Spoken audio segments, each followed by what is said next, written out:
მოგესალმებით, დღეს ორშაბათია, მედია კავშირი ობიექტივის ეთერში გადის ქრონიკა პლუსი საათი, მე ჟურნალისტი ალისო კილაძე ვარ.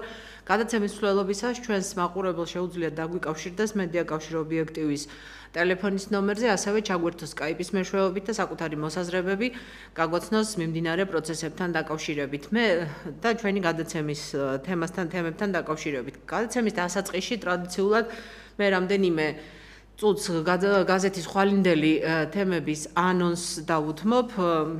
ჩვენ ხვალინდელ ნომერში გვაქვს რამდენიმე ძალიან საინტერესო თემა, ალბათ დავიწყებ ყველაზე მნიშვნელოვანით, ეს გახლავთ ის თემა, რასაც ჟურნალისტი ირინა გოგოსაშვილი თვეების განმავლობაში რაზეც მუშაობს, აჭარის ავტონომიური რესპუბლიკიდან წამოღებული ქონება, საწავიდა ასლან აბაშიძის უნიკალური ბიბლიოთეკა, რა ბედი ეწია მანქანებს, რა სიტუაცია საერთოდ აი ამ მოვლენებთან დაკავშირებით, ასლან აბაშიძის თხოვნით და ხვალინდელ ნომერში ქვეყნდება მასთან ჩვენი ინტერვიუ, ჟურნალისტი ირინა გოგოსაშვილი დაუკავშირდა ზურაბ ჟვანიას ოჯახს. ასლან აბაშიძე აცხადებს, რომ უნიკალური ვეფხვის ტყაოსანი, რომელიც ინახებოდა მის პირად ბიბლიოთეკაში, სწორედ ჟვანიების ოჯახში ინახება. სამწუხაროდ, მოლაპარაკებები დასრულდა უშედეგოდ, ვერ მოახერხეს შეთანხმება ნივთის დაბრუნებასთან დაკავშირებით. ამ პროცესზე, ბიბლიოთეკაზე, უნიკალურ ვეფხვის ტყაოსანზე, რა პასუხით გამოისტუმრეს ირინა გოგოსაშვილი ჟვანიების ოჯახიდან, თქვენ წაიკითხავთ ექსკლუზიურად ხვალ ქრონიკა პლუსში. რაც შეეხება დანარჩენ თემებს, ნაკლებად ინფორმირებულმა მკითხველმა და მაყურებელმა ალბათ იცის იმის თაობაზე, რომ ერთი კვირის განმავლობაში ინტენსიური დარტყმა მიმდინარეობდა ქრონიკა პლუსზე და ქრონიკა პლუსის რედაქტორზე, ანუ პირადად ჩემზე, რამდენიმე პუბლიკაცია გამოქვეყნდა. ერთი მათგანი გამოქვეყნდა ინტერნეტ საიტ 4G-ზე, ქეთევან ზარნაძის ეგრეთ წოდებული მასალა, იმიტომ რომ ხვალინდელ ნომერში თქვენ წაიკითხავთ პასუხს, ეს არის ჩემი პასუხი და ნახავთ, რომ ყველა ფაქტი, რაც იყო ამ მასალაში გამოქვეყნებული, იყო ტყუილზე აგებული და არ შეესაბამებოდა სინამდვილეს. მეცაც გეტყვით ქალბატონი ზარნაძე წუხს, რომ რატომ ვერჩი მე ვანო მერაბიშვილს და რატომ წერ ხშირად მასზე და ჩვენი გაზეთის მკითხველი მიიღებს სკრუპულოზურ პასუხს, ზოგადად რატომ ერჩის ქრონიკა პლუსი ვანო მერაბიშვილს და სააკაშვილის რეჟიმის სხვა მაღალ ჩინოსნებს. ჩვენ მიგვაჩნია, რომ მერაბიშვილი იყო ერთ-ერთი ის პირი, რომელიც იყო დავალების გამცემი ამ ქვეყანაში და შემოქმედი იმ რეჟიმისა, რასაც ჩვენ 9 წლის განმავლობაში ამ ქვეყანაში ვეწინააღმდეგებოდით და ვებრძოდით. გარდა ამისა, აქ საუბარია ძალიან არაშეუსაბამო მასალებზე, ჩვენ მოვიპოვეთ ინფორმაცია, რეალური ინფორმაცია სხვათა შორის და არა ის ღაპრები, რასაც ქალბატონი ზარნაძე თვეების განმავლობაში მედია საშუალებებით ყვება. ჩვენ გვყავს არა წყარო, არამედ კონკრეტული რესპონდენტი, ყოფილი პროკურორი მაკა შეროზია, რომელიც იყო დაპატიმრებული სააკაშვილის რეჟიმის დროს და მას შეუტკერეს საქმე.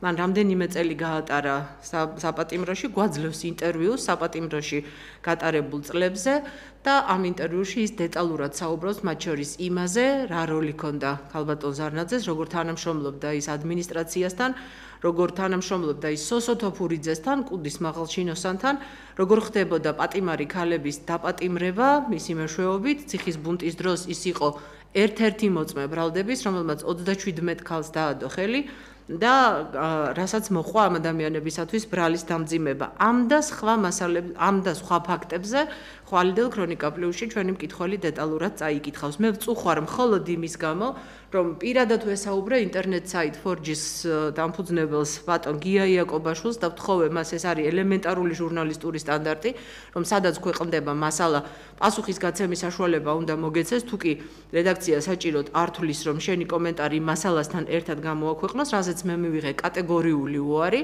ბატონმა იაკობაშვილმა მე მითხრა, რომ ქალბატონმა ზარნაძემ ფული გადაიხადა ამ მასალის გამოქვეყნებაში, თუმცა მასალაზე შესაბამისი აღნიშვნა რასაკვირველია არ არის.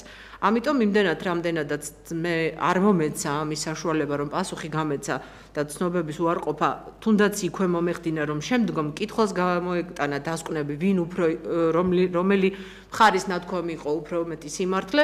ჩვენ მივიღეთ გადაწყვეტილება იმის თაობაზე, რომ აღნიშნულ პუბლიკაციასთან დაკავშირებით სასამართლოში შევიტანთ სარჩელს და მე მინდა ბატონ იაკობაშვილს შევახსენო, რომ მოპასუხი ასეთ შემთხვევაში იქნება თავად, როგორც მედია საშუალების მფლობელი და არა ის რესპონდენტი, რომელიც ამ ცნობებს ავრცელებს.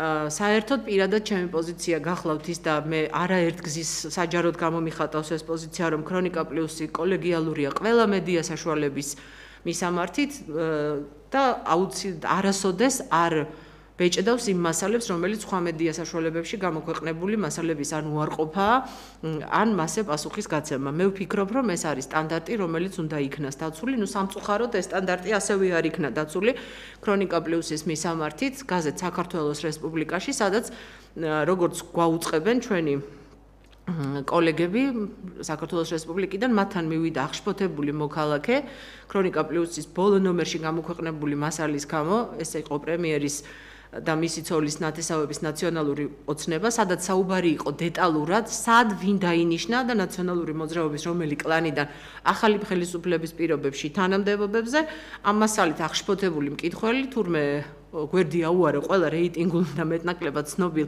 გამოცემას, მათ შორის არ მოვიდა ქრონიკა პლუსში, იმიტომ რომ ჩვენ გვაქვს პრაქტიკა ყველა გამოხმაურებას ჩვენთან გამოქვეყნებულ მასალებზე ჩვენ თვითონ ვებეჭდავთ და არც ერთ ავტორს უარს არ ვეუბნებით.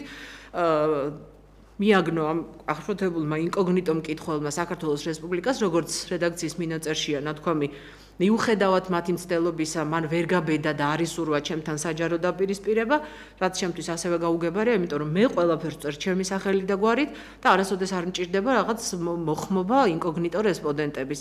იქაც არის საუბარი იმაზე, რომ მასალები, რომელიც ჩვენთან გამოქვეყნდა გახლავთ ჭორაობაზე აგებული და მე მინდა ძალიან მოკლედ ჩვენს მაყურებელსაც და გაზეთის მკითხველსაც უთხრა და შევახსენო მოკლედ ის რეაგირებები, რაც მოყვა ხელისუფლების მხრიდან ჩვენთან გამოქვეყნებულ ასე ვთქვათ ჭორაობებს.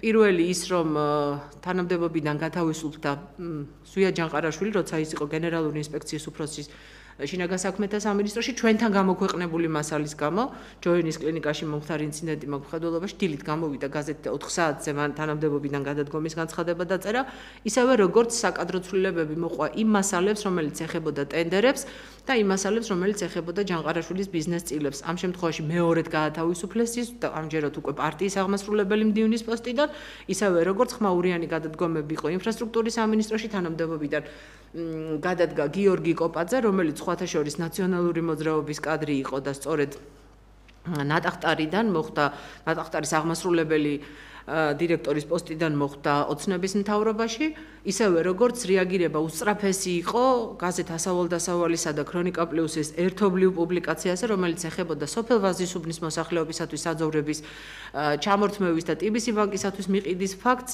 ამ ფაქტთან დაკავშირებით ორი პუბლიკაცია იქნა გამოქვეყნებული პარალელურ რეჟიმში და მე როგორც ვიცი, ბატონ ივანიშვილის უშუალო ჩარევით სოფელ ვაზისუბანს დაუბრუნდა საძოვრები და ისინი მოსახლეობა უკვე და სოფელი უზრუნველყოფილია, ეს პრობლემა მათთვის მოგვარდა. გარდა ამისა, არაერთი და ორი მაგალითი შემიძლია მოვიტანო, ამავე პუბლიკაციაში ინკოგნიტო ავტორი წერს ძმებ ჩხენკელებზე, რომელიც ადეიშვილის ფრთებქვეშ დაფრთიანდნენ, ერთი მათგანი აღმოჩნდა პრემიერის ეკონომიკური საბჭოს მრჩეველი, მეორე მათგანი აღმოჩნდა რეგიონული სამსახურის უფროსი და ძალიან ბევრი პრობლემა რეგიონებში, რაც არის შექმნილი, სწორედ ამ სახელებს უკავშირდება. საბედნიეროდ არც ერთი მათგანი დღეს თანამდებობაზე არ არის. თუ ეს ჭორაობა, მაშინ მარტივი შეკითხვა მინდა დავსვა, ამ შეკითხვაზე რატომ მოხდა ესეთი სწრაფი რეაგირებები ხელისუფლების მხრიდან, უფრო სწორად და დავაზუსტებ და ვაკონკრეტებ ბიძინა ივანიშვილის მხრიდან ამ გამოქვეყნებულ პუბლიკაციებზე.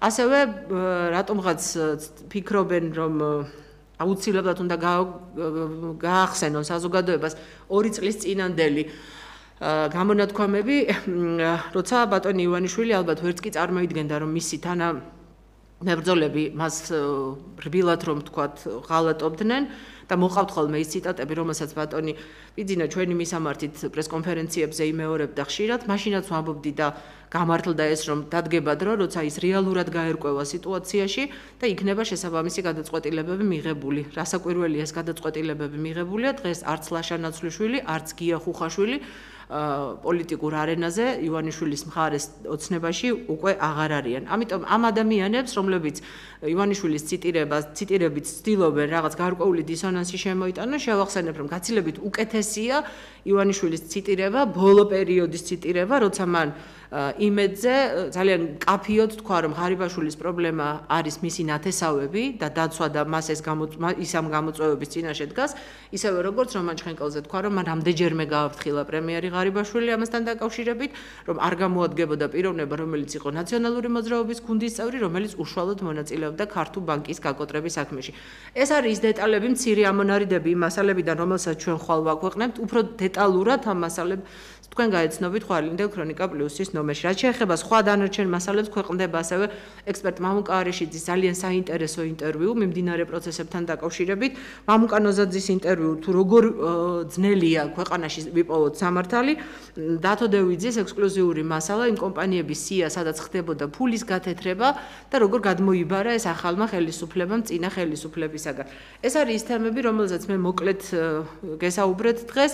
მე ვფიქრობ, რომ ხვალინდელი ნომერი ტრადიციულად არის ექსკლუზივებით ატვირთული და ძალიან საინტერესო. გამომდინარე აქედან თავისთავად ცხადია ჩვენი მკითხველი დილიდანვე გაეცნობა ამ მასალებს ჩვენს გაზეთში. რაც შეეხება დღევანდელი გადაცემის თემას, ჩვენი გადაცემის თემა გახლავთ ის საპროტესტო აქცია, რომელიც გაიმართა TBC ბანკთან, შიმშილობა 10 დღიანი შიმშილობის აქცია მაქვს მხედველობაში, ადვოკატი არჩილ ჩუბინიძე სამართლიანობის აღდგენის მოთხოვნით შიმშილობდა, მას შეუერთდა ადვოკატთა ასოციაციამ სოლიდარობა გამოუცხადა, ბატონი ხატიაშვილი პირადად იმყოფებოდა შიმშილობის აქციის დღეს, ჩვენი თხოვნით, ეს იყო ასავალ-დასავალის რედაქციის თხოვნა და ქრონიკა პლუსის რედაქციის თხოვნაც, იმიტომ რომ ბატონი არჩილი ორივე რედაქციის გულშემატკივარია და იურიდიულ საკითხებში ძალიან აქტიურად არის ჩართული. მან შიმშილობა შეწყვიტა, მაგრამ შიმშილობის შეწყვეტა ცხადია არ ნიშნავს იმას, რომ ეს ბრძოლა არ გაგრძელდება. მოგესალმებით, მოკლედ გამიგრძელდა სიტყვა ჩვენი ჩემი გადაცემის სტუმრები არჩილ ჩუბინიძე და ფრიდონ სოხუაშვილი, ადამიანი, რომელიც ასევე უნდა შეერთებოდა შიმშილობის აქციას. მოდი დავიწყოთ კონკრეტულად თემით, იმიტომ რომ მაყურებელმა ეს თემა კარგად იცის, ჩვენ არაერთი გადაცემა მიუძღვენით მათ შორის ამ ეთერში. რატომ გახდა იძულებული ადვოკატი, რომ პროტესტის უკიდურესი ფორმისთვის მიემართა, მაშინ როცა არსებობს სამართლებრივი მექანიზმები ამ ქვეყანაში იმისათვის, რომ საკუთარი კლიენტის ინტერესების დაცვა ადვოკატმა მოახერხოს? მოგესალმებით პირველ რიგში ქალბატონელისო, მადლობას გიხდით მოწვევისთვის, მივესალმები მაყურებელს. რაც შეეხება თქვენს კითხვას, ამ კონკრეტულ შემთხვევაში საქმე გახლავთ საკმაოდ რთულად.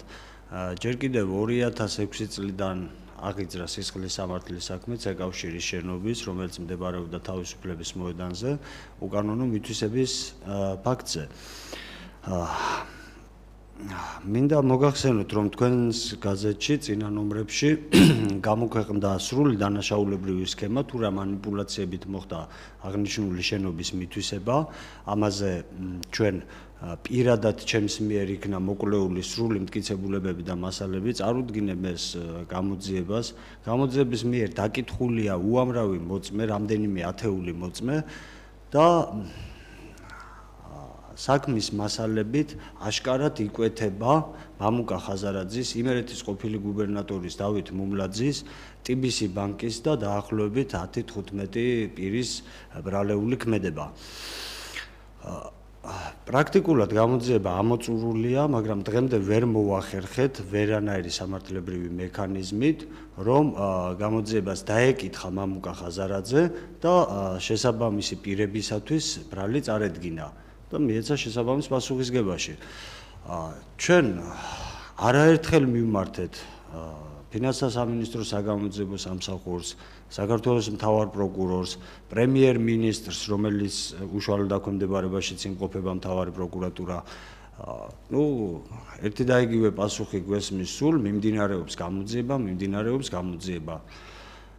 კეთილი, მაგრამ ჩემთვის ცნობილია, რომ 2013 წლის მაისის შემდეგ არავითარი საგამოძიებო და საპროცესო მოქმედებები აღარ შესრულებულა საქმეზე. ეს იმ დროს, როცა გამოძიებას მიუთითეს, რომ საქმე უნდა შემოედო კვლავ თაროზე.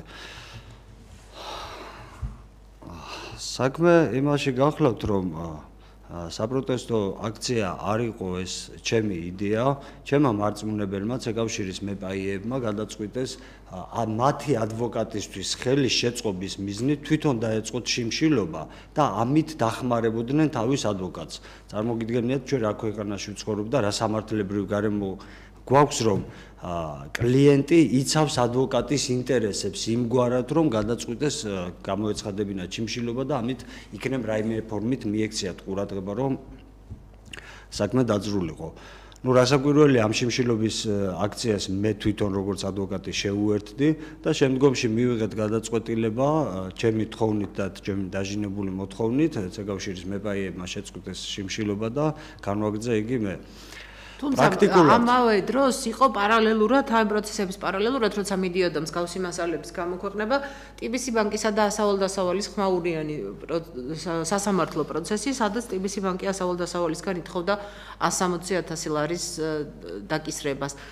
სამწუხაროდ პირველი ინსტანციის სასამართლომ და მე მინდა ვთქვა, რომ ბატონი პურთმელიძე გახლავთ პირადად ჩემთვის და ეს ჩემი შეფასება და ჩემი კოლეგების შეფასება ის მოსამართლე ეგრეთ წოდებული ზონდერი, მედია ზონდერი, რომელიც ყველა მედია საშუალების წინააღმდეგ იღებს გამამტყუნებელ განაჩენს. ასე მოხდა ალია ჰოლდინგის შემთხვევაში, მაშინ როცა ოთარ კობერიძე უჩიოდა მას და ბატონმა ურთმელიძემ გამამტყუნებელი განაჩენი გამოიტანა და დააკისრა მას ფულადი ანაზღაურება ჰოლდინგს, ისევე როგორც სუპერმარკეტ ფრესკოსთან დაკავშირებით ანალოგიური გადაწყვეტილება მიიღო აღნიშნულმა მოსამართლემ. აღნიშნულმა მოსამართლემ ქრონიკა პლუსის საქმეზე პირველი ინსტანციის სასამართლოში ალიბაბაევის არჩევთან დაკავშირებით მიიღო ასევე გადაწყვეტილება, რომ ჩვენ უნდა მოგვეხდინათ ცნობების უარყოფა. მე სამწუხაროდ საქმის დეტალებზე საჯაროდ საუბრის საშუალება არ მაქვს, იმიტომ რომ საქმეს ადევს გრიფით საიდუმლო, თუმცა აქვე მინდა ვთქვა, რომ უზენაესმა სასამართლომ უკვე დააკმაყოფილა ჩემი კერძო საჩივარი და სააპელაციო სასამართლო ალბათ დაიწყებს ამ საქმის ხელახალ განხილვას. ანალოგიური გადაწყვეტილება ბატონმა ურთმელიძემ მიიღო ასევე ასავალ-დასავალთან დაკავშირებითაც. თქვენ როგორ ფიქრობთ, თქვენ ამ საქმეზე ადვოკატი იყავით, იყო თუ არა ძირითადი მოტივი რასაკვირველია იყო ის დანაშაულებრივი სქემა, რაც ეკავშირს უკავშირდებოდა, აპირებთ თუ არა და მე ვიცი რომ აპირებთ სამართლებრივი დავის გაგრძელებას TBC ბანკთან. და ამის შემდეგ შეკითხვა მექნება ფრიდონთან. ქალბატონო ელისო, მე მწვენია, როცა ქართულ სასამართლოსთან დაკავშირებით ამგვარი რამის თქმა მიწევს, მაგრამ მსგავსი უგნური გადაწყვეტილება ხსენებული მოსამართლისა მე უკვე მაქვს ნანახი, რომელიც ჩვენ გავასაჩივრეთ სააპელაციო სასამართლოში და რასაკვირველია ეს დადგება შესაბამისი სამართლებრივი შედეგით. ეს გადაწყვეტილება გაუქმდება. რაც შეეხება ასავალ-დასავალსა და TBC ბანკს შორის არსებულ დავაზე, ჩვენ გადაწყვეტილება ჯერ არ ჩაგვბარებია, მაგრამ უკვე სარეზოლუციო ნაწილის გამოცხადებითაც კი ცხადი ხდება, რაოდენ უგნური იქნება გადაწყვეტილება და ამასთან დაკავშირებით მოგახსენებთ ძალიან მოკლედ. პირველ რიგში ჩვენ ასავალ-დასავალის წარმომადგენლები და ადვოკატები ვაცნობიერებდით, რომ მიღებული იქნებოდა მსგავსი გაუგონარი უსამართლო გადაწყვეტილება, გამოუცხადეთ პროტესტი და საერთოდ არ გამოუცხადეთ ჩვენ გადაწყვეტილების გამოცხადებაზე, თუმცა შინაარსი ჩვენთვის ცნობილი გახდა. საქმე იმაში გახლავთ, რომ მამუკა ხაზარაძემ და TBC ბანკმა სარჩელი შეიტანეს ტიტო ჩუბინიძის, ჯაბა ხუბუას, ლაშა ნადარეიშვილის, შეპესე ასავალ-დასავალის და შეპესე საგამომცემლო სახლ ასავალ-დასავალის წინააღმდეგ. რა შუაშია ეს შეპესეები? ნუ როგორც ჩანს მოსარჩელო მხარემ გადაწყვიტა, რომ გარკვეულ მასალებთან დაკავშირებით მოპასუხე უნდა ყოფილიყო გაზეთის გამომცემელი, ანუ შეპესე, რომელიც გაზეთს გამოსცემდა. ჩვენ წარუდგინეთ სასამართლოს მტკიცებულებები, რომ შეპესე ასავალ-დასავალი არ გამოსცემდა გაზეთ ასავალ-დასავალს და მისი გამომცემელი იყო საგამომცემლო სახლი ასავალ-დასავალი.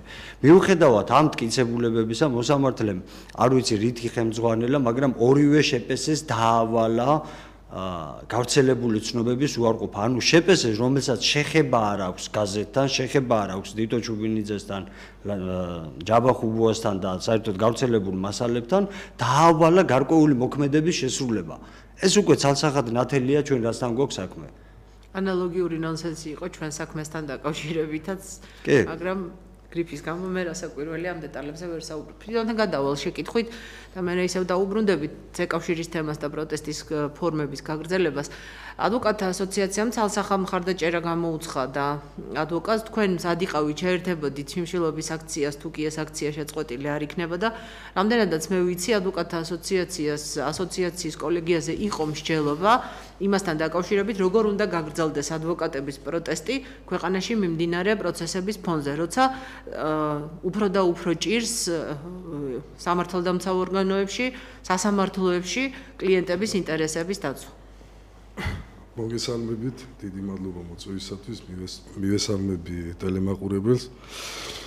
მართლაც ვზანებთ, ჩვენ როდესაც გავიგეთ, რომ ბატონი არჩილი შიმშილობდა, ეს იყო რაღაც წარმოუდგენელი, სადაც ქვეყანაში ადვოკატს უწევს შიმშილობის დაწყება იმის გულისთვის, რომ ქვეყანაში არ არის სამართლიანობა, ქვეყანაში არ კანონობს კანონი. ქვეყანაში სადაც როგორც აღმასრულებელი ხელისუფლება, ასევე საკანონმდებლო ხელისუფლება არ აკეთებს და არ ცდილობს იმას, რომ ადამიანები იყვნენ დაცული, მიეცეს ადამიანებს თავისუფალი სასამართლოს მეშვეობით თავიანთი უფლებები დაიცვან, მიეცეს სამართლებრივი გამოძიების ობიექტური გამოძიების საშუალება და ამის მეშვეობით მათ თავიანთი უფლებების და სიმართლის დამტკიცება. გამომდინარე იქედან, რომ როდესაც ჩვენ ადგილზე ვინახულეთ ბატონი არჩილი და გავისაუბრეთ, მას ყარად ჰქონდა გადაწყვეტილი ეს შიმშილობა, მაგრამ ჩვენ ვთხოვეთ, რომ მას შეეწყვიტა შიმშილობა. გამომდინარე იქედან, რომ ჩვენ დაგვიწყო ფართომასშტაბიანი ბრძოლა სამართლიანობის აღდგენისათვის, ჩვენ ის ადვოკატები და არა მარტო ბატონი არჩილი, თითქმის მთელი ადვოკატთა კორპუსი და არა მარტო ეს და ამ ხელისუფლების ხელში, არამედ უკვე 10 წლეულებია პრინციპში, რაც ცდილობს ყველა ხელისუფლება, რომ ადვოკატთა კორპუსი იყოს დაკნინებული, რომ ადვოკატებს შეეშალოთ ხელი მუშაობაში, რომ ადვოკატს არ ქონდეს თავისუფლად გამოხატვის უფლება.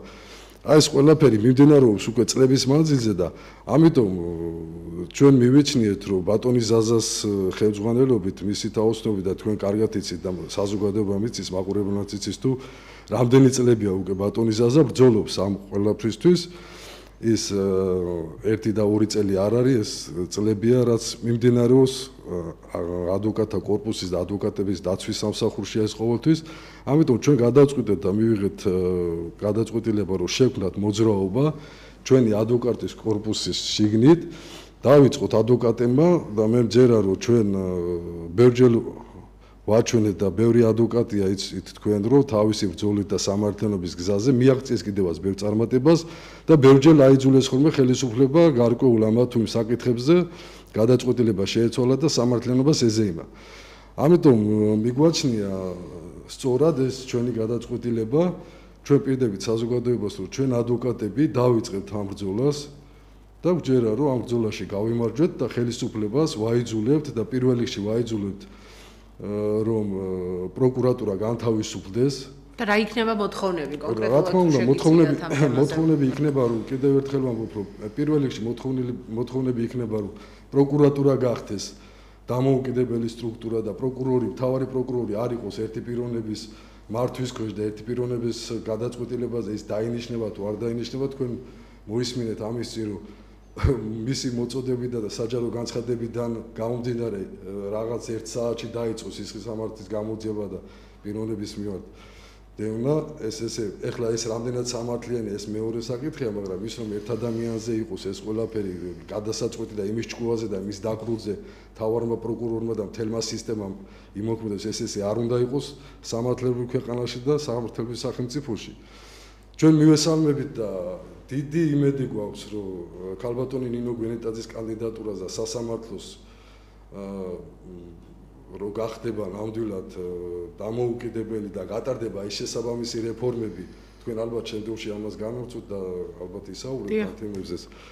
მართლა რაღაც იმედი გამოჩნდა იმისა, რომ მთელი საზოგადოების მოწოდება იყო, რომ ეს ქალბატონი არჩეული ყოფილიყო, ნდობა გამოეცხადა პარლამენტს, იყო დიდი კამათი, იყო ბევრი მithქმა-მოთქმა, მაგრამ ალბათ გაიმარჯვა იმ საღმა აზრმა, რომ მიცემოდა მას საშუალება და ყოფილიყო ის ადამიანი ჩადგმოდა ამ სასამართლო ხელისუფლებას და მე მჯერა რომ თუ არა სასამართლოს დამოუკიდებლობა თუ სახელმწიფოში სასამართლო ხელისუფლება არ იქნა თავისუფალი ჩვენ ვერასოდეს რაც არ უნდა ხელისუფლება შეიცვალოს რაც არ უნდა პიროვნებები მოვიდნენ ვინც არ უნდა იყოს რომელი სახელმწიფო ორგანოც არ უნდა პირველი რიგის მოცანა გახლავთ ის რომ სასამართლო იყოს თავისუფალი არია პირველი ჩვენს ეთერში მობილურით გვიკავშირდება ჩვენ მსმენელი მოგესალმებით ალბათ ელესო მე ვესალმები თქვენს უზურპას სტუმრებს ძალიან სასიხარულოა რომ თქვენ ესეთ თქვენი იმედით არის ალბათ ჩვენი ქვეყანა თორემ აი ნამდვილი თავისუფალი სიტყვა რომ არა ეს რა ვიცი როგორ ეს სახელიც არ ყვიათ რა აი ხაზარაძეზე მაგ საუბარი ესეთი აღვიახსენებად ცხოვრობენ თელი თავის ცხოვრება და რა ვიცი ახლა მე მგონი აი პირდაპირ ჩოხის შეურაცხყოფა არის ჩოხოთათა საზოგადოებაში მისი ყოფნა რომელიც უწმინდესისა და უნეტარესის სრულიად საქართველოს კათოლიკოს პატრიარქის ილია მეორის ლოცვა-კურთხევით არის ჩოხოთათა საზოგადოება შექმნილი და კურთხეული მისგან და დაუყოვნებლივ უნდა ასე მე ხლა პირდაპირ ვამბობ რა ჩოხოსენებს არც ხვენიათ ასეთი ადამიანის გვერდშიროთ განან ან პირიქით რომ ის მათ უხენიათ ესეთი ადამიანი გვერდზე რომელმაც ხელი აღმართა საქართველოს ეროვნულ გმირზე ხელი აღმართა ყველაფერზე და ყველაფერი მიითვისა და ყველაფერი ჩაჯიბებულია გაიცეგი და ყველანაირად კიდევ გამოდის და ყელყელაობს და კიდევ გამოდის და აშინებს და აშანტაჟებს და ბატონი არჩილი შეიყვანა იქ რა ქვია TBC ბანკის შენობაზე და შავად საქმის გარჩევა დაუწყო. მადლობა ზარისთვის. ჩვენ ვიცით ამ ინციდენტის თაობაზე, ბატონი ხაზარაძე თავად ჩამოვიდა აქციაზე და გთხოვათ რომ გქონოდათ მასთან კომუნიკაცია, სანამ ამ დეტალებზე ვისაუბრებდეთ და ჩვენს მაყურებელს მოუყვებოდეთ, მე მინდა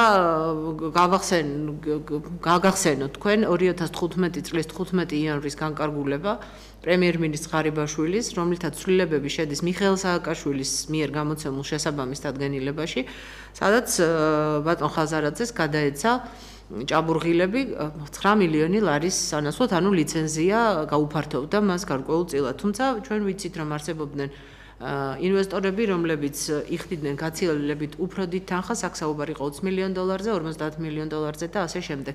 დღევანდელ ასავალ-დასავალში გამოქვეყნდა ჩემი ინტერვიუ აღნიშნულ საკითხთან დაკავშირებით მე მინდა ვისარგებლო შემთხვევით და ამ ეთერის საშუალებითაც მადლობა გადაუხადო ბატონ ლაშან ადარეიშვილს ასავალ-დასავალის ჟურნალისტურ კორპუსს იმის გამო რომ მე ვგრძნობ მათ თანადგომას და მხარდაჭერას ჩვენ ვართ სოლიდარულები ძალიან ბევრ საკითხთან დაკავშირებით და მე ჩვენ 2 წლის გაზეთი ვართ სულ მე ინტერვიუში ვთქვი ეს ასავალ-დასავალი უკვე 25 წელია გამოდის და მას რასაკვირველია გაცილებით ფართო აუდიტორია მკითხველების ყავს და მე საშუალება მეძლევა ასავალ-დასავალის აუდიტორიასაც ძალიან ხშირად ამ გაზეთის მეშვეობით ჩემი მოსაზრებები მივაწოდო. სწორედ დღევანდელ ინტერვიუში საუბარია იმაზე ჩემის მხრიდან და ძალიან ბევრი ინფორმაცია იყრის თავს იმის თაობაზე, რომ TBC ბანკს ლობირებს პრემიერი ირაკლი ღარიბაშვილი და ეს განკარგულებაც, რომელიც მთავრობის განკარგულება, რომელზეც ჩვენ ვსაუბრობთ, სწორედ არის ერთ-ერთი ნიმუში იმისა, ამ ლობირებისა, ისევე როგორც ვაზისუბნის საძოვრებთან დაკავშირებით გადაწყვეტილება ასევე იყო ამისი ძალიან მკაფიო და თვალსაჩინო მაგალითი 8 თეთრად ჰქონდათ შეძენილი 1 კვადრატული მეტრი მიწა, რომელიც იყო სოფლის საძოვარი. ქალბატონო ელისო, პირველ რიგში მინდა კორექტირება შევიტანო, ვაზისუბნის საძოვრები შეიძინა არა TBC ბანკმა, პრაქტიკულად ერთი და იგივეა, მაგრამ არა TBC ბანკმა, არამედ მამუკა ხაზარაძის და ბადრი ჯაფარიძის მიერ დაფუძნებულმა კომპანიამ, რომლის დირექტორიც გახლავთ ქალბატონ თამარ კორძაიას მამა. ჩუგოშვილი მარხაზე. ჩუგოშვილის მამა უკაცრავად ბოდიშვიხთი. რაც შეეხება ბორჯომის ჭაბურღილებს და დღეს უსმენდი საინფორმაციო საშუალებებში ბატონი პრემიერ-მინისტრის გამოსვლას, რომელმაც დაუნდობელი ბრძოლა გამოუცხადა კორუფციას. ეს მხოლოდ და მხოლოდ დარჩა რაღაც დაბალ საფეხურებზე და დაბალ ფენებზე. მოდით პირდაპირ დავსვათ შეკითხვა. რას ნიშნავს კორუფციასთან ბრძოლა და რას ნიშნავს სწორედ თქვენს მიერ ნახსენებული განკარგულება? ანუ ეს არის თუ არა კორუფცია, შეიძლება თუ არა ამის უკან იდგას დიდი კორუფციული სქემა. თქვენ როგორ ფიქრობთ, არის თუ არა ეს კორუფცია და დგას თუ არა ამის უკან კორუფციული სქემა? მოდით მივანდოთ მაყურებელს ეს განსასჯელად და სამსჯელოდ, მაგრამ ძალიან მოკლედ მოგახსენებთ, განკარგულებაში მითითებულია მარაგი დებეტი წყლის, მინერალური წყლის, რომლის ათვისების შემთხვევაშიც და რომლის ათვისებითაც ინვესტორი, ვინც ამ ლიცენზიას მოიპოვებდა, პირველსავე წელს ყველაზე მინიმალური გათვლებით დაახლოებით 100 მილიონი ლარის სარგებელს ნახავდა. იყვნენ სხვა ინვესტორები, ჩვენ ძალიან ხშირი რესპონდენტები იყვნენ, როგორც ქრონიკა პლუსის, ასევე ასავლდასავლის ხშირი რესპონდენტები არიან ბორჯომის მეწარმეთა კავშირის წარმომადგენლები და სხვა მეწარმეები, რომლებიც იხვეწებოდნენ ამ დარჩენილი გველეშაპისგან ამ გადარჩენილი წყაროების ლიცენზიის მოპოვებას და იხდიდნენ გაცილებით დიდ თანხებს 20-50 მილიონ დოლარს და დაახლოებით 9 მილიონ ლარამდე თანხის სანაცვლოდ ირაკლი ღარიბაშვილმა და სხვათა შორის მხოლოდ ირაკლი ღარიბაშვილმა არა. აქ მთავრობის განკარგულებაზეა საუბარი და მარტო ღარიბაშვილი არ აწერს ხელს. მთავრობის განკარგულებით გადაეცა მინისა და მინერალური წყლების კომპანიას. მობილურია ისევ, მაყურებელი გვიკავშირდება, გისმენთ? გისმენთ? ალო. დიახ, გისმენთ. საღამოშიდობისა გამარჯობა კალბატონო და პატრონო. დიდი მადლობა მშვენიერი კარგი გადაცემებისათვის, თქვენი ყოველთვის შინაარსიანი საუბრისათვის. კალბატონო ელისო, მე რამედა ვთქვა, პატრონი, ესე იგი თქვენ ახლა ახსენეთ ჩვენი ესე იგი სახელოვანი, ასე ვთქვათ, ბანკირი, რომელიც ფლობს თითქმის ესე იგი ალბათ 25% ესე იგი საქართველოს სიმდიდრეებისა. კერძოდ აქ არის არა მარტო ის ფულადი მასა, რომელიც არის მის ბანკში აეკლებს, ამბობენ, რომ აი ასე გვიჭვის ფული არა. სად არიან ჩვენი ბანკირები, სად არის ბატონი მამუკა, რატომ არ ეხმარებიან ჩვენი ესე იგი ასე ვთქვათ, ესე იგი გაჭირებულ და გარღვეულ ბიუჯეტს, რატომ ადგანან იმ ხალხის გვერდით, რომლების ხარჯი აიშენეს თავიანთი და ყიდულობენ. ჯერ მარტო ნახეთ, არ არის დარჩენილი არც ერთი პოსტკომუნისტური შენობა, რომელიც მეტნაკლებად რაღაცა ელიტარულ ანუბანში არის, ან რაღაცა ტიპის ბანკის ფილიალი არ იყოს გახსნილი როგორც მინიმუმი. და ახლა დანარჩენზე არ ვლაპარაკობ. ეს როგორ არის იცით, სანამდე ამ მონოპოლიზმს არ მოეხება ბოლო, სანამდე ესე იგი ეს მონოპოლიები იქნებიან ასე გაფუებულები, მე არ ვიცი ახლა როგორ თქვა, მაგრამ აი ელემენტარულად იყო ლაპარაკი, რომ თბილისის მერიაში ჩამოყალიბებდებოდა არქიტექტურული ცენტრის სამსახური, გეგმა დაიდებოდა. სად არის ეს ყველაფერი? რამდენი რამე შეიძლება ადამიანმა იტანოს და რამდენი რამე შეიძლება მოიწყოს. რაც შეეხება ბატონი მამუკას, არა, მას ურჩევნია აი ეს რა ქვია ის აქტივები, რომელიც მის ხელში არ არის, თქვათ ახლა მე ბილად ვიტყვი და თქვათ ნორმალური გზით მოხვედრილია რა, ნაწილი მაინც გამოიღოს და საკუთარ ხალხს მოახმაროს და საკუთარ საზოგადოებას. დიდი მადლობა. მადლობთ არისთვის.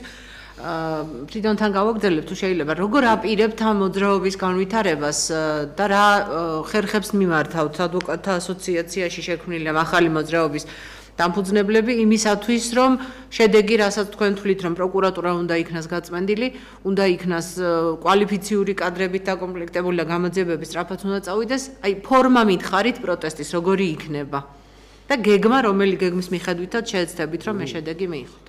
პირველ რიგში გეგმა იქნება ეს თითქმის უკვე ბოლომდე ვართ მისული ამ გეგმასთან დაკავშირებით, მაგრამ არის რაღაც დეტალები კიდევ და ის გეგმა გასაწერი ბოლომდე არა ვართ გასულები, ამიტომ ალბათ რამოდენიმე შეხვედრა კიდე დაგვჭირდება ამ მოძრაობის წევრებს, იმ ადვოკატებს. მე მინდა გითხრათ, რომ კიდევ ერთხელ თქვა, რომ არა მარტო ბატონი არჩილი, არამედ ბევრი ადვოკატები, რომელიც ვერ ვაღწევთ ამ იმას, არის კიდევ ადვოკატები, რომლის მიმართაც დევნა მიმდინარეობს, არის უამრავი პრობლემები.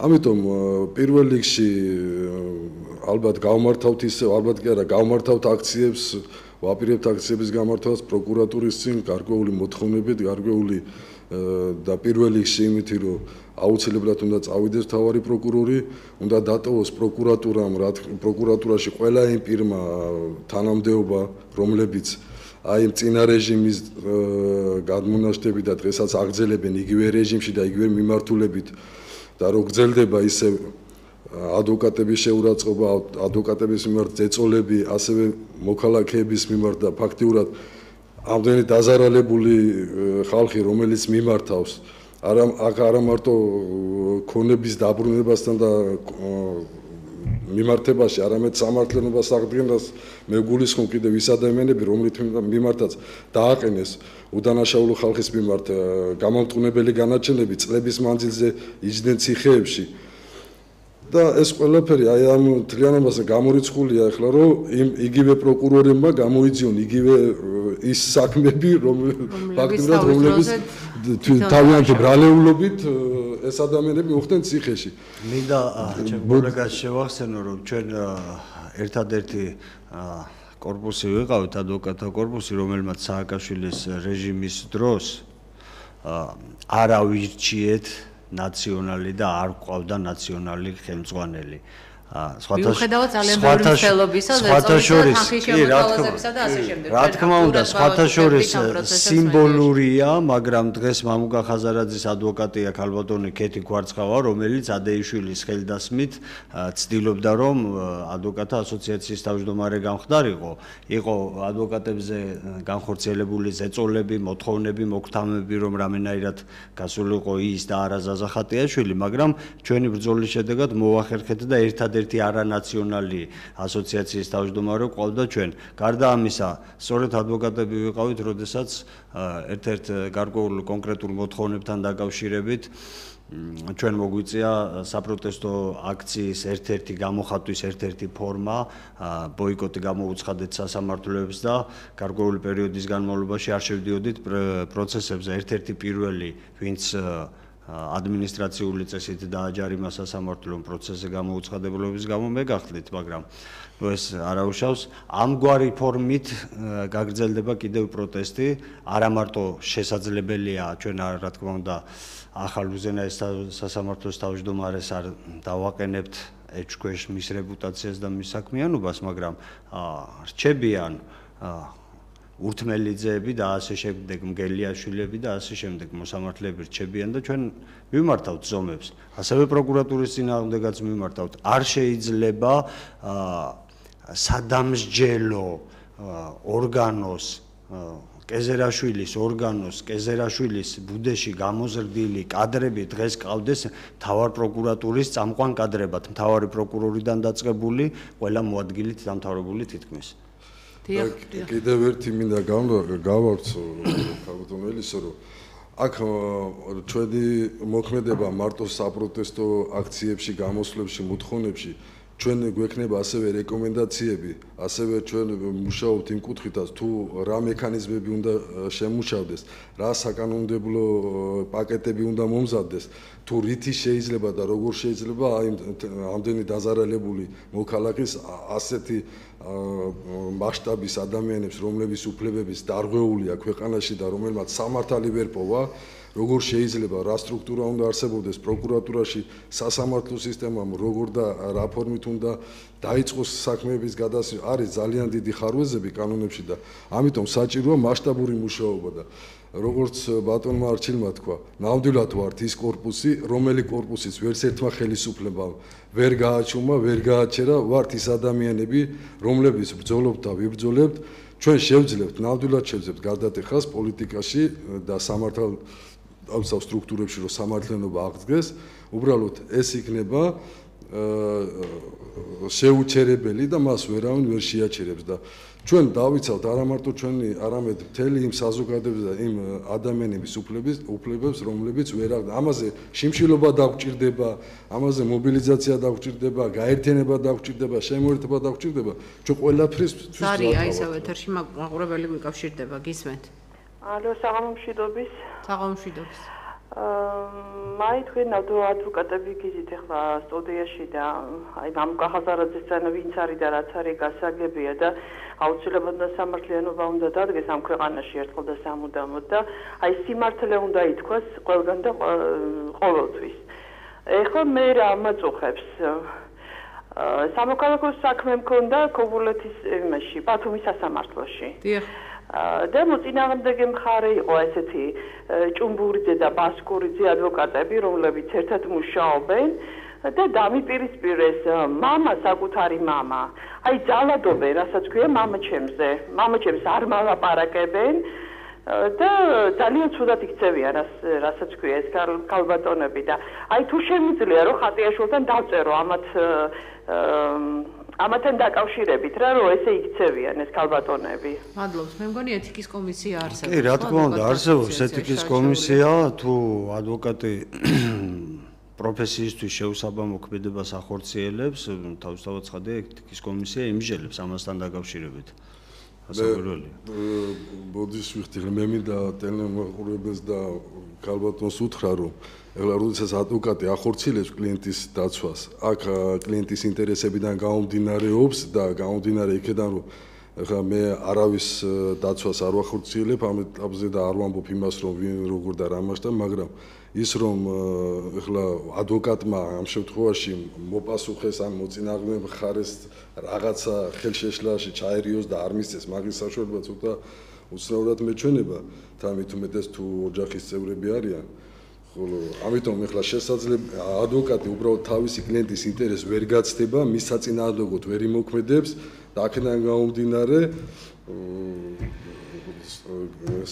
მე მგონია რომ ყველა შემთხვევაში მას უფლება აქვს ეთიკის კომისიას მიმართოს, კომისია იმსჯელებს და ალბათ თუ თulis რომ ადვოკატი მის მიმართ არ იქცევა ეთიკურად და არ ღვევს რაღაც მოთხოვნებს, ამ შემთხვევაში ჩვენთან არსებობს ეთიკის კომისია ძალიან ესეთი ობიექტური და სამართლიანი, შეუძლია მომართოს, შეისწავლიან და შესაბამისად მოხდება. და არჩილთან ამოგ შეკითხვა, რაც შეეხება ცეკავშირის შენობას, ჩვენ ვიცით რომ ცეკავშირის შენობა პანორამა თბილისისათვის უკვე შეიძინა ბატონმა ივანიშვილმა, განვითარების ფონდმა რამდენადაც მე ვიცი.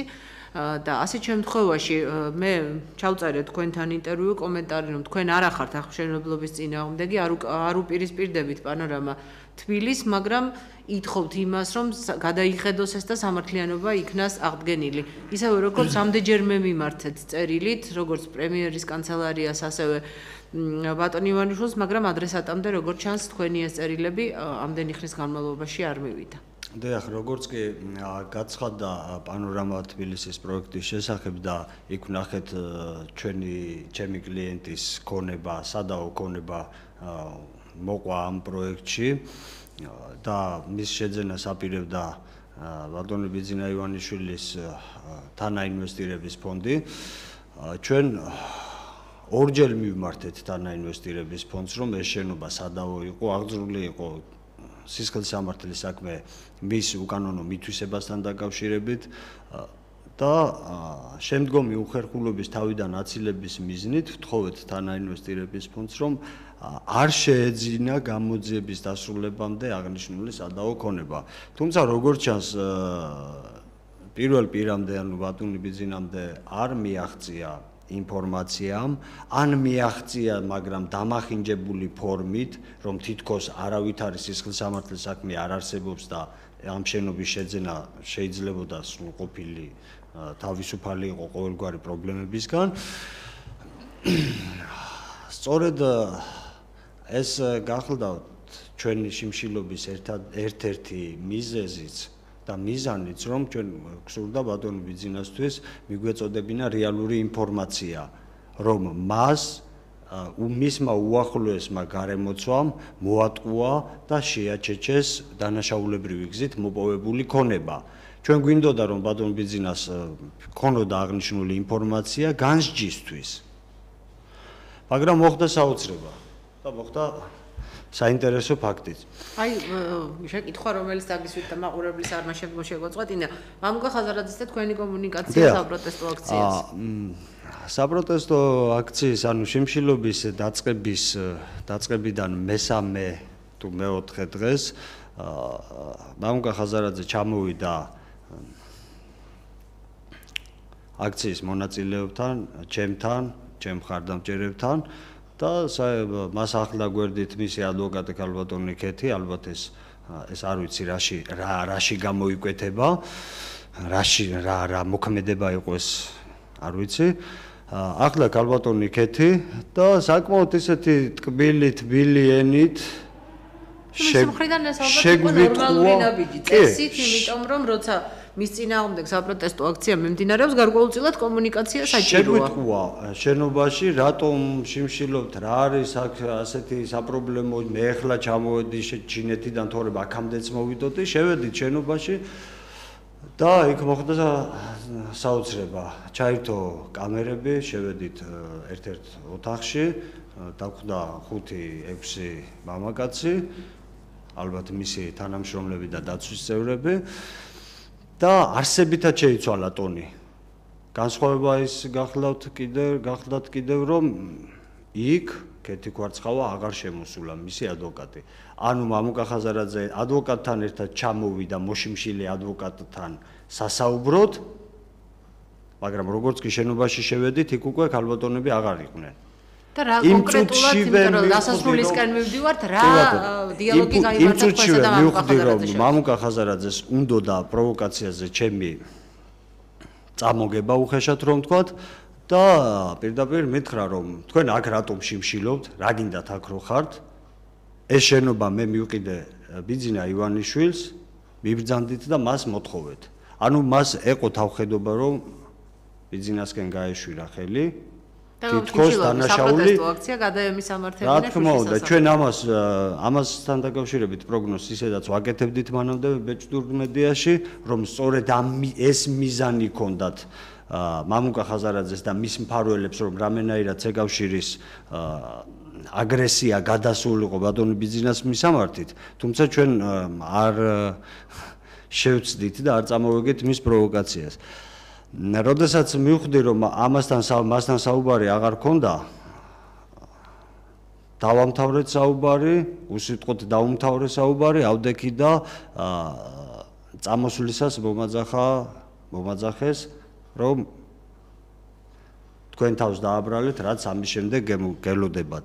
ანუ რას ნიშნავდა ეს არის პირდაპირ ეს არის პირდაპირ მუქარა, გარდა ამისა ქალბატონო ელისო მინდა მოგახსენოთ რომ და მამუკა ხაზარაძეს მინდა ვაუწყო აქედან რომ მისი უახლოესი გარემოცვიდან ჩემამდე აღწევს ინფორმაციები მისი ვერაგის რახვების შესახებ, რაცაც ჩემ წინააღმდეგ გეგმავს. არც გაიფიქროს. რას გულისხმობთ? შეგიძლიათ ამიკონკრეტოთ? ამ ეტაპზე თავ შევიკავებ. ალბათ ეთერს გარეთ მოგახსენებთ. არც გაიფიქროს. ყველა იმ პირს, ვინც არც ისეთი ციხესიმაგრე აქვს, როგორიც თვითონ წარმოუდგენია. ყველა იმ პირს, ვინც ცდილობს ზეწოლა მოახდინოს ჟურნალისტებზე, რაღაც კამპანიური ხასიათი შეტევები განეხორციელოს ადვოკატებზე, რომ ჩვენ კარგად ვიცით, როგორ დავიცვათ საკუთარი თავი, ჩვენი უფლებები როგორ დავიცვათ, ისევე როგორც ჩვენ ვიცავთ საზოგადოების იმ წევრებს, აუდიტორიას, რომელსაც აქვს ჩვენი იმედი და ჩვენი იარაღი გახლავთ ჩვენი სიმართლე, რომელ სიმართლესაც აი მუდმივად ვცდილობთ, რომ მივიტანოთ აუდიტორიამდე და ყოველთვის ვახერხებთ იმას, რომ ჩვენი სიმართლე საზოგადოებას გავაგებინოთ. ჩვენი გადაცემა, საინტერესო გადაცემა, მინდა გითხრათ, დასასრულს მიუახლოვ და ქრონიკა პლუსი ხვალ ტრადიციულად ძალიან საინტერესო თემებით გიბრუნდებათ. მე ვფიქრობ, რომ და იმედი მაქვს, რომ ეს საგაზეთო და კულუარული დავები ამ პასუხების შემდგომ დასრულდება. თუ არ დასრულდება, ჩვენ მე ქრონიკა პლუსის ჟურნალისტთა გუნდმა, რომელიც საკმაოდ შეკრული და ერთგული ადამიანებით არიან დაკომპლექტებული და ეს გაზეთში დაიწერა კიდეც, რომ ერთგული ჟურნალისტები ყავთო და მე არ ვიცი ორგული ჟურნალისტები რატო უნდა გვყავდეს, ჩვენ მზადავართ ნებისმიერ გამოწვევას უპასუხოთ, ისევე როგორც ვიცით იმ ვერაგულის რახვის თაობაზე, რაც იგეგმება გარკვეული პირების მიერ, რომ ქრონიკა პლუსის რომელიმე ჟურნალისტი თანხის გადაცემის ფაქტზე გადაიღონ, მაგრამ სრულიად უაზროდ მიმაჩნია მე მსგავსი ტიპის პროვოკაციებზე მათი მხრიდან დროის დაკარგვა, იმედი მაქვს, რომ ეს ინციდენტი საგაზეთო დავებში აღარ გადაიზრდება. მე მზადა ვარ პირისპირ ნებისმიერ ადამიანთან, ნებისმიერ პიროვნებასთან, ვინცაც უნდა საკუთარი მოსაზრებების გამოთქვა ჩვენს გაზეთში და ასევე მზადა ვარ უპასუხოთ ყველა იმ გამოწვევას, რა გამოწვევების წინაშეც ჩვენი გაზეთის ჟურნალისტთა კოლექტივი დადგება. ეს იყო ქრონიკა პლუსის საათი მედია კავშირი ობიექტივის ეთერში. მე მომდევნო ორ შაბათამდე გემშვიდობებით, მადლობას გიხდით ყურადღებისათვის.